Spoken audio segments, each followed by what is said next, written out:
Well, for more on this, I'm joined now on the line from California in the US by the Chief Republican strategist, Erol Morkoç. Erol, great to see you again. Thank you very much indeed for joining us. A lot of key details are revealed in this latest publication from the Atlantic. I mean, there's pretty much nothing left to the imagination, is there?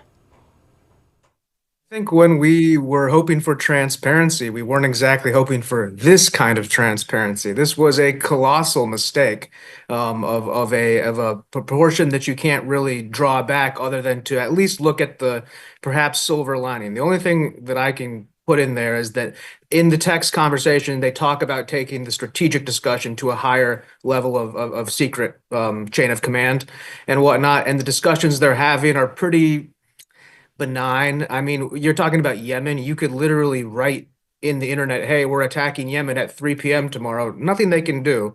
But that doesn't excuse any of the breakdown and lapse. What is kind of curious is how did he actually get added to that group chat? I mean, he obviously wasn't showing up under his real name. Somebody, maybe a staffer, some sort of issue. So there's going to be some forensic digital forensics, but there's no spin on this. This was a colossal intelligence failure, even though it wasn't to the extreme end that the Democrats are claiming it was. It's not something that we should be proud of, and it certainly puts a little bit of a sour note on what's been a great first 100 days. Well, I'm glad you said that, and that actually is quite impressive, you being a chief Republican strategist. And I think you made the good point of saying that it would be important to find out how Mr. Goldberg actually got onto that group chat. But the fact that the administration has denied any classified information was in the messages, I mean, that was what gave him cover to publish it, with Mr. Goldberg saying that it was up to the American public to now decide. Yeah, I think this is a situation of all is fair in love and war. And for Mr. Goldberg, I think he either lucked or however he got himself into the situation, he got the golden ticket. And the American government effectively said, this isn't classified information. When you look at it and read it, it's a very, very broad spectrum overview. It's not going into details. It's not talking about specific units. It's not talking about coordinates. It's just general geographical claims. So I think perhaps that works to his favor, obviously, to be able to publish it. There was obviously quite a bit of gamesmanship by the journalist in question, as he, hinted all week that he had this smoking gun with, tons of details. And what really came out was a very, I would say, immature group chat. I have to say they did good use of emojis, American flags and fist bumps and all that. And then the other question that we all have to ask ourselves is, back in the Biden administration, a department inside of Homeland Security switched the communications for the director of Homeland Security and others to Signal. And this is questionable for all Americans for a few reasons. Number one, some of these messages can be set to delete, which is potentially obfuscating the freedom of information that all citizens are able to have. And number two, Signal isn't exactly a secure platform. I work in the defense sector in open source intelligence, and at the very high level, there's backdoors into these sort of applications. So I think that's something that needs to be brought to the table. Why had Homeland Security in the last admin switched over to Signal, and what situation led to this being the way that we're conducting at least I don't want to say classified, but semi-sensitive information. And I think that's going to really be brought into focus. And I think maybe it can be a good time for some oversight and crackdown on these out-of-party messaging apps, because that's not how we promised to govern, and that's not what President Trump promised the American people. We promised transparency, obviously not this kind of transparency. But we need to definitely get to the bottom of this, especially and figure out if the journalist was able to spoof his way into the call, or if there was perhaps a staffer who added him to the call. I mean, I'm sorry, to the message group.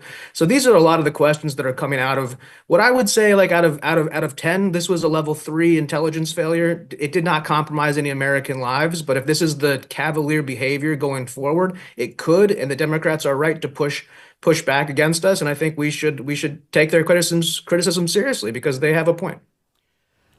Well, just coming off the back of what you were saying there, I suppose the key question here is what would have happened if that information had fallen into the wrong hands? Well, so that's sort of the magic magic question. Like you're talking about two technologically incongruent countries. The United States of America again could write in the New York Times on Wednesday, we are attacking here, here, here, and here in Yemen at these exact coordinates with these exact weapons, and there's nothing that anybody could do to stop us unless Russia wanted to start World War III or something. So that's sort of like the saving grace here. You're talking about a situation where if that information had leaked, it probably couldn't have done anything other than to at least create the Yemenis to contact us or ask for maybe some peace. That could have been possible. But in another scenario, in a scenario with a much more formidable foe or something a little bit less localized, it could have been a disaster. It could have been something that really set back a U.S. military operation. It could set back CENTCOM. And it's not, again, it's not something that we're proud of. Not a great day for the Trump administration.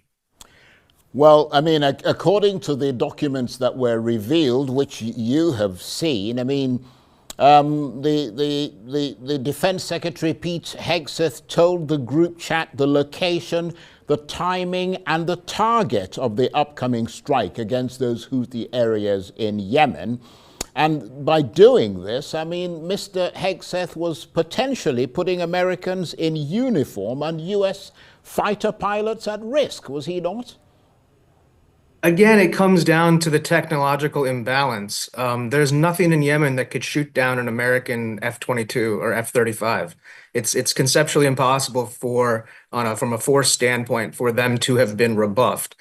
So Defense Secretary Hegseth got lucky. He got lucky that the enemy is, or enemy is a loose term, but the Houthis are technologically incapable of stopping any of our aircraft. Otherwise, if we had a more capable foe or somebody who had actual air defense systems and a relevant air force, yeah, this could have been a disaster.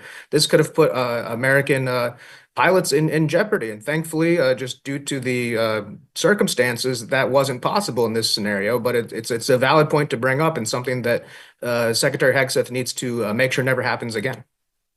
Now, the Democrats say that this happened because many unserious people are in positions for which they're not at all qualified, and they're sort of utterly careless with matters of national security. What's your reaction to that? I would push back and point out that while this was a lapse in communication, 13 people didn't get killed in a U.S. embassy in Benghazi like they did under Secretary Clinton. So if this is our great intelligence failure, I think we can make up for it when you look at the people who they had in charge of, for example, the horrific botched evacuation of Afghanistan. I mean, when you look at all of these other events, you put this against them, it doesn't really stack up. But it certainly is a valid point to make and something that, again, we need to ameliorate. We need to go back. We need to look. We need to make sure it doesn't happen again. But I think that these are the most qualified people possible. The American people are incredibly excited to have a defense secretary who is for the soldiers. If you keep in mind, the last defense secretary, gentleman, I forgot his name, but he was on the board of Raytheon.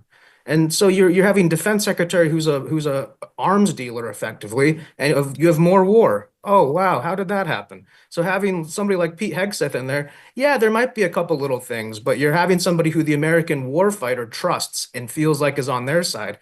And when you have the U.S. Army with all-time low recruiting numbers, especially in the demographic of white men who make up the majority actually of the U.S. military in the lowest recruiting percentages, you certainly want to have a military that people want to be proud of and want to join. And that's sort of what Donald Trump is bringing to the table. This setback is something that I think it's important to note that the Trump administration owned it immediately. They came out and owned it. I mean, they have pushed back on the classified details because there is a next level of details and coordinates and stuff that would really be considered classified. This was very broad spectrum.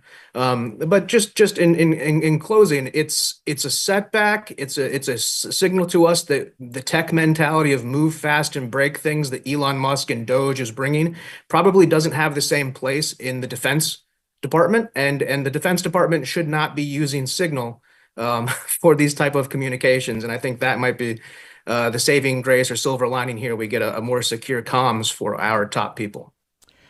And briefly, Eric, as we wrap things up here, do you anticipate there being consequences in terms of the results of the investigation, and at least in terms of the way the White House does things, even perhaps changes in personnel? Or do you expect there'll be little accountability?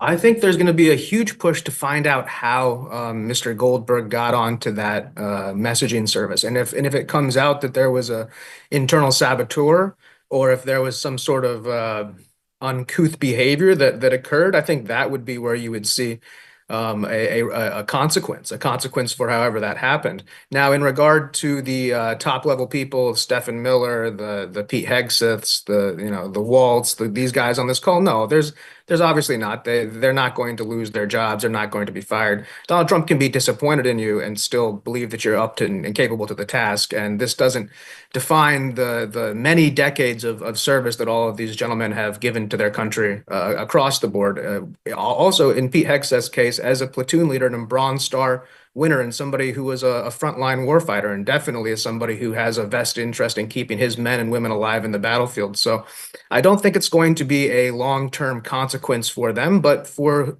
if potentially something had been done to bring Mr. Goldberg in there that shouldn't have, that person will be held accountable as they should be. Errol, thank you very much indeed. Erol Morkoç is the chief Republican strategist. He was talking to me on the line there from California. And you're